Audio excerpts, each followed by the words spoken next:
horror flick, Digger Ditch, Super 6, Big Mitch. And I'm kicking in those with all three O's. And I'm bringing 28s, 101s because we Vegas sons. It's the Chronicles. And you in the Meadowlands. Yeah, you in the Meadows, man. And you already know what made me. You could tell by the red eyes and white lips that boy's a desert baby. Boom. Hope a dub, scrub, 22-inch gold Dana Danes, big bolo yangs, chitty chitty bang bangs can never be on McLean's, man. Nah, I'm just playing. Welcome to Vegas Chronicles with the whole Super 6 Digger Ditch, Big Mitch. And today, like any other day, y'all know what we do, man. We kick actual factuals with no additives and no preservatives, man. Just raw and uncut. Like what? Like walking to Super 6 and getting some summer sausages and crackers. Y'all already know. Shout out to everybody that's been supporting your boy platform, man. Shout out to everybody that's been giving me positive feedback, man. I want to talk to y'all about something today, man. I answer questions. Y'all know I do that. But before I get to that, I want to talk to y'all about something. Can I talk to y'all about something? Thank you. I mentioned Carey Arms in my video yesterday. Oh, did nobody get at me? I'm speaking on this because I spoke to God, and God put it on my heart to say this.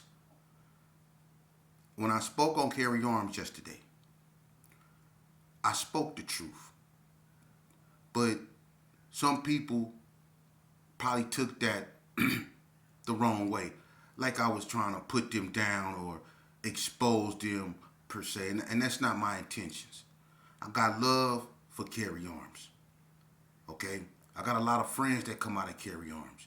The original K9s, you know, they became my brothers, man. You know, at one point they wasn't, and then they became my brothers. You know, ain't no love lost between me and Carey Arms, man. I ain't got nothing but the utmost love and respect for those dudes over there, man. You know, and even though I could care less for whoever, my affection and my love for Carey Arms is unwavering. You know, I look at Carey Arms, and I'm gonna be honest with you, you know, as a second home. You know, but you know, I'm gonna tell y'all something that happened to Carey Arms, man. And I'm willing to sit down with anybody. And when I do, y'all go see, I spit this truth. This is what happened with Carey Arms, okay? When the 60's basically left Carey Arms, they still was in Crip City, but they basically left Carey Arms because Carey Arms, you know, they sided with the Gersons and started rocking with the Gersons, whatever. But what ended up happening, as time went on, you know, the 60's, they was down there doing their thing, and, you know, things start going on, and it was new feuds happening, and people were doing drugs and drinking, and everybody was just doing their thing. What happened in Carey Arms, okay, is that, you know, after the skirmish with the 60's and all that old stuff, and people start doing their thing, people start focusing on money. They weren't focusing on gang banging and all of those stuff. People were moving out of Carey Arms. You know, Maine, who was really the face of Carey Arms, Turtle, Donna Ray Page cousin from Seattle. He was and ask anybody, he was the face of Carey Arms at one point. When nobody in Carey Arms whooping Maine. You know, Maine was the face over there when he stayed by Richie Rich and when they moved over there in that circle on Morton. Maine was the man over there. Maine left. Junebug, all them left. The only ones that was left in Carey Arms really was people like Kip Nut, Lil Gus, Bread Mood on West Street. You know, you had Crazy Cuban, all them. Lil Chappie used to be through the Trick, all them. You know, but you really had nobody in Carey Arms like that no more. You know, people started to do that. They started doing their own thing. What happened was, it was a lot of 60's that was still left in Crip City. Like E-Rock, Milo, Big Nutty, House, Money Mun, all them was still around there. That's when Money Mun had the little white convertible cop. Rodney O, Scrap, Chili Sauce, Big Lade, all them was still roaming through there, man. Anthony Webb stayed on West Street. He moved from West Street over there on Morton, on the opposite end from where Richie Rich stayed. He moved from West Street. Romeo moved on West Street because him and Dana Dane from the Gerson started going together. So Romeo moved in with Dana and her mama. The 60s was starting to come back to Carey Arms. Me and Milo had a fight on West Street. Right when Stacy Bills and Lil Halisa them was moving into Carey Arms. They was just moving over there. Stacy Bills from Donna. They was just moving over there. Bless her soul. But Carey Arms became desolate, just like the Gerson. Because the reason why Carey Arms started popping is because they put a substation in Herbert Gerson, and all the Gersons was getting 86 out of there. So they went to the Brownies and they went to Carey Arms, or they went to the little Carey Arms. But they was really deep in the big Carey Arms. And this one we was dealing with the white security Pac-Man before Calvin Murray. You see? But see, when the white security guard left, see, and all the Gersons left Carey Arms and started going to other places, Carey Arms became desolate. And the 6-0 started coming back, especially on West Street. At the bottom, Romeo and all them used to be down there. Shima, all them used to be right there on West Street. Big Nutty, he had the Suzuki Jeep, used to be right there. Big Jed, you can ask Big Jed in my line. They used to be right there on West Street. And what happened was, the BTDs, Tony Swanson got out. Blue Brain got out of Elko. Dust Storm, Trigger Man, all them got active. See? They got active, and they was anti-Gerson behind the little fight Master G and Stacey Macklemore had at Matinez Quick Check. So the BTDs got active, and they started blowing on the Gersons from Martin Luther King. See? And the 6-0s started making inroads on West. They was on the verge of taking Carey Arms back. What happened? Lil Gus put his foot down. See? Lil Gus put his foot down. I was there and heard the conversation y'all didn't hear when him and Brad got together in front of Lil Gus them house. Lofton, Bobby Lowe, Bill, Brad, all them was right there in front of his house. And they was sick of it. Them cats was in Carey Arms and they wasn't putting in no work. They wasn't doing nothing. They were just walking around getting high. Them Bloods came through there, walked through there like it wasn't nothing, and Pop Levine in the back. Am I lying? They walked through Carey Arms like it wasn't nothing, the coast, and Pop Levine in the back. So Lil Gus them got tired of that. They put his foot down. That's when we started having the cordons at Piggy's Park. You see history. At Piggy's Park. Remember the cordons? Because wasn't nobody doing nothing in Carey Arms. Wasn't nobody pushing the line. See? What happened to the K9s? See? What happened? Hacksaw then moved into, I think, Delmonico. You know, people start withering away. Trick moved into the little Carey Arms. Walk Baby Love them used to be in the G's with Freak Dog them. Wasn't nobody in Carey Arms like that no more. So Lil Gus, he put his foot down. See, and everybody had to come to Piggy's Park, and if you didn't come to Piggy's Park, you better not get caught. That drive-by had to get put back on. That's where they put face on. Piggy's Park. Everybody had to come back there. And that's where Alley Shot was solidified. After that, when them cordons was happening, because they went on for almost a week, every day we met back there. Everybody came back there. Boom, everybody came back there. Michael Jameson came over there, and he got put back on, but he brought a Cali boy with him. And look how they did the Cali boy. The Cali boy told them that he was a California Crip. He told them, hey, I'm from Cali, I'm a Crip. They told him, no, you got to get put on too. They smashed him too, even though he was from California. They smashed him too. Ask anybody. They was putting everybody on. And listen, when it jumped, look, Lofton was picking people up, throwing them in the air, and stepping back and just letting them fall on the ground. He was picking people up, throwing them in the air, and just stepping back. People was getting knocked out.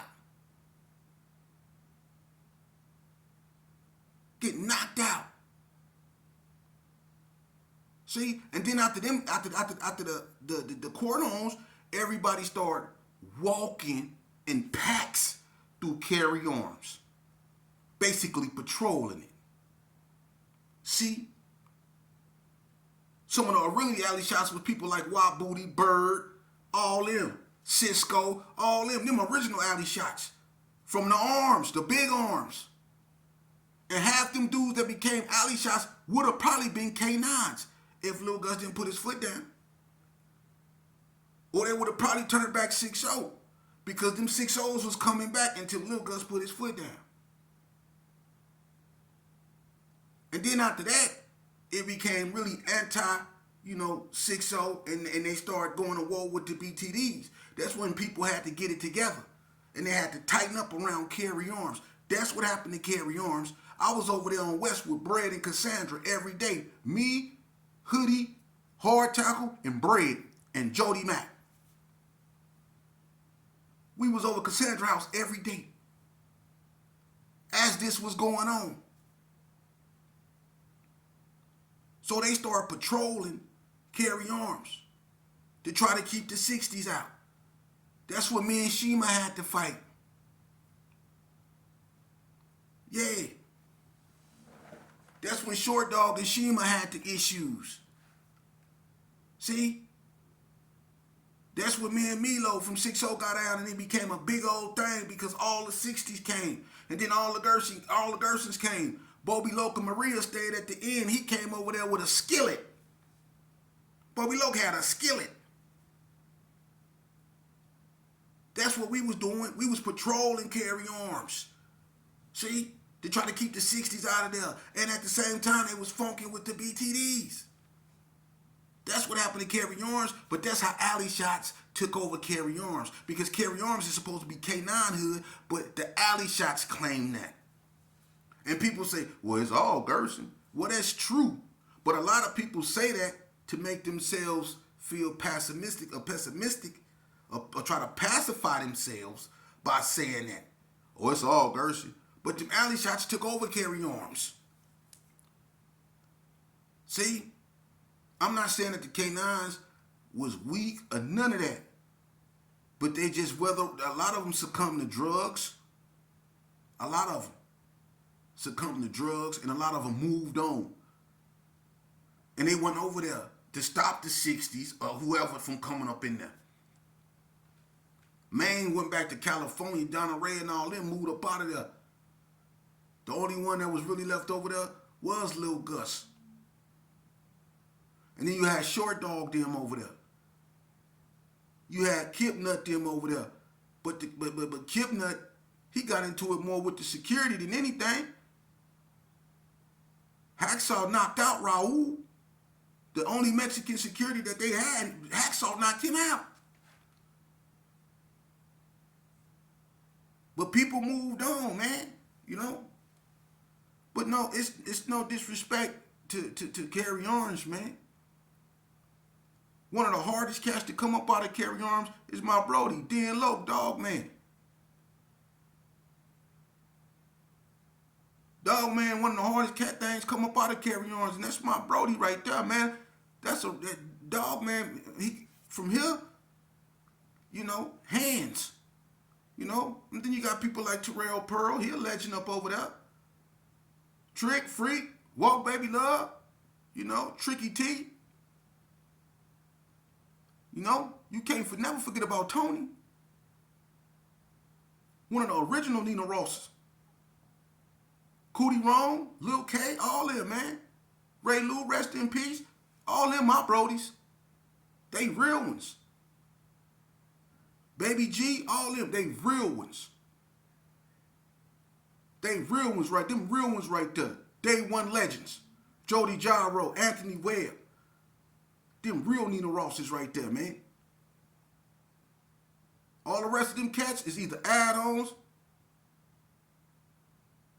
or well, I don't know what category you gonna put them in, you know. But the ones I mentioned, and it's a few more, like Lil Chappie, Creep, Lil Big Creep, Lil Creep, you know, it's a few more. K9s, D, Anthony Webb brother, you know, it's a few of them.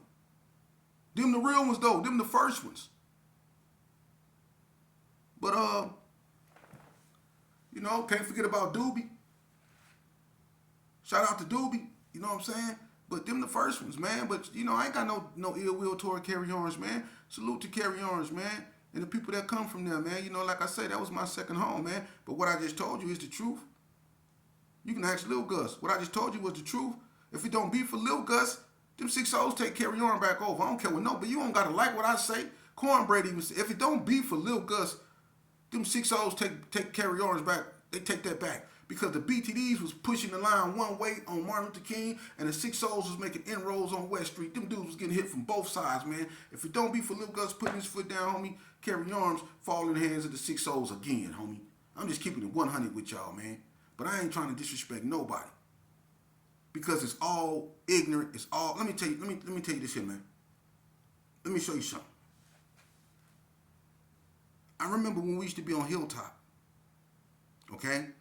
Every time we put in work, me, Lil Bread, Sonny, John Holloway, Turtle, Maine, Lou Dog, Fumo, Big Bob, Tombstone, we used to all be on Hilltop. We had an apartment over there, right next door to Bread Cousin. And we used to hide out over there. Though nobody ever expect us, you know, and Bread lacked that black one, that long black one. He used to have it parked in the alley in the back. Something was wrong with it. So we used to roll around with Sonny or Dorothy Ann, Night Train daughter Bug, Michelle, and Sheila. They used to be our homegirls. They used to go on, you know, robberies with us. They mostly drove, but Dorothy Ann used to put in work. But the other ones, they mostly was the drivers. But we'd be hiding out up over there. You know? And I remember I used to sit there and I used to crumb. Me and Lou Dog used to get in a crumbing session. And John Holloway used to sit there with them big glasses on, that bushy perm, and used to be sitting there laughing. He used to like to sit there and listen to me and Lou Dog just crumb. And Maine, Turtle, he'd just be sitting over there with a Mossberg, just playing, putting, you know, shells in it, cocking it, and cocking all the shells out. Sonny loved to eat. He'd be in the kitchen with Kentucky Fried Chicken, him and Bread, sitting at the table, right? Me and Lil Bread, we like to smoke bud. So we'd be messing with the radio, sitting there smoking. Just me and him. We doing our thing. Everybody doing their thing. You know? We kept gats in the microwave, the oven, the freezer. Everywhere we went, we had a gat. But you know, that me and Lil Bread, when we was sitting there, we was the two youngest. We never knew, and we used to talk about this. Because we was doing our thing. We was the closest at this time. Everybody else was older. We didn't know, watch this, that Bread was one day be unalived. That Sonny was going to be unalived. They was the two that was sitting in there eating the Kentucky Fried Chicken. That the one that was playing with the gauge, the Mossberg, Turtle, Maine, was going to go back to Seattle and be unalived. That John, that was sitting there with the gazelles in the poofy perm, was that the love to sit there and look at me and Lou Dog crumb. He was unalived. The whole house was basically gone except me, Lil Bread, and Lou Dog. Everybody in that house died tragically. And Tombstone, he got it even worse. Because what happened to him, I would rather be unalived than have that happen to me. You know what happened to him? And I'm not finna put his business right out there. But Tombstone, he's still here. But his children were violated by a man. And everybody knew Billy Ray. Little short Billy Ray. Hawk. They called him Hawk. Everybody remember little short Billy Ray that used to be with my father. And back in the day, used to know how to fight too. They called him Hawk. he found all Tombstone children, his girls. This cat foul. But that's what happened basically to my crew. They all gone. So I don't got no reason to try to bash nobody neighborhood.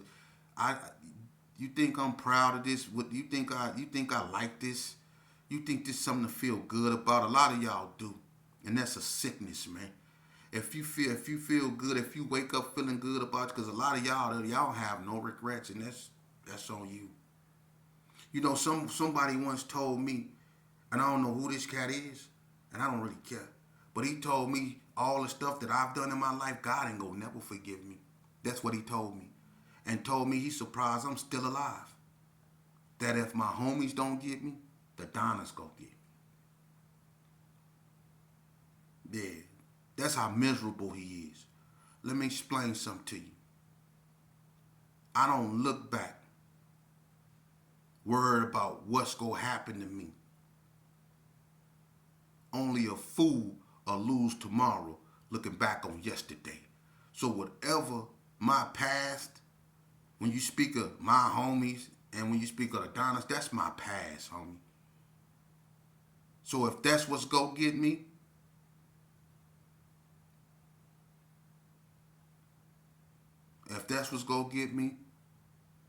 man, be God's will.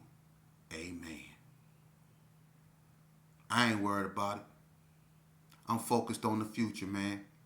I don't care about none of that right there, man. Whatever or whoever, God bless them. I'm going to keep on doing what I'm doing. But see, that's the thing. That person that said that, that's what he wished happened to me. God ain't going to forgive me for everything I've done. I ain't know we as imperfect creatures can speak for God in that sense. That's how you know this world is messed up.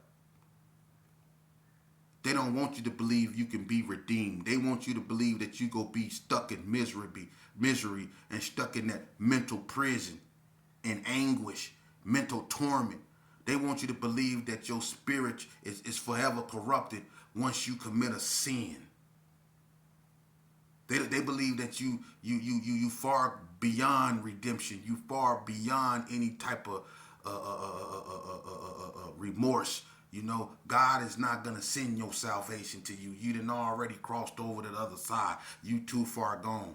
I got an imperfect creature that got to wear a flag around his face to even do an interview. Try to tell me this bull crap. You gotta hide. If you gotta hide your face, you gotta hide your hands. And let he without sin cast the first stone. You gotta hide your face. When you standing in front of God, that same rag you got around your face, he gonna make you keep it on, cause he don't even want to see. God don't even want to see what you look like, man, cause he see through you and he know you rotten. He probably turn his back on you when you standing in front of him, telling somebody who he will and who he will not forgive. Who are you? Talking about you surprised I'm still alive. God don't forgive. Moses unalived the man with his bare hands and went on a run with it. Moses was a fugitive. He did it with his bare hands, and he went on a run.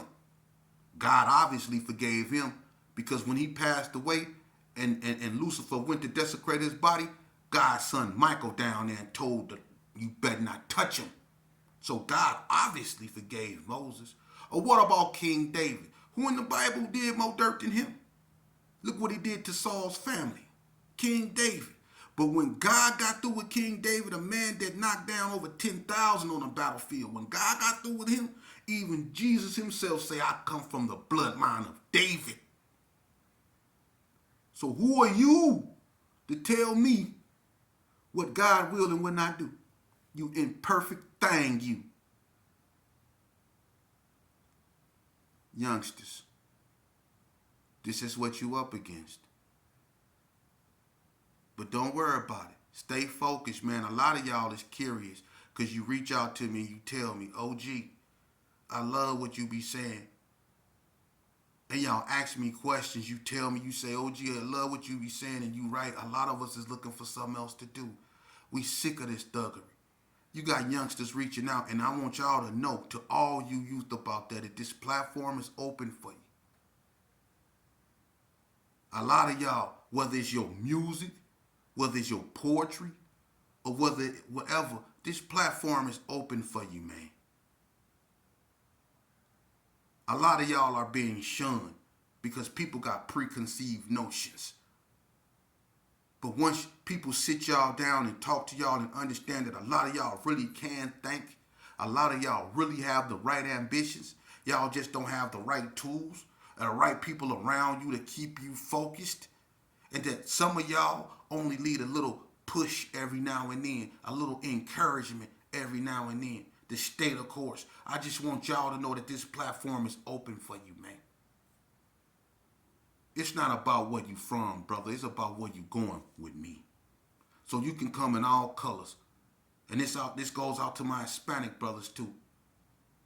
This platform is for the 28s, the Sanchucos, the Little Locos, the Los Hermanos. It's for all them, man. It's all love, man. We all grew up together. And we all humans. And we all God's children. And it ain't never been a time in Las Vegas history where the brothers and the Hispanics wasn't able to sit down and talk about it. You see, we didn't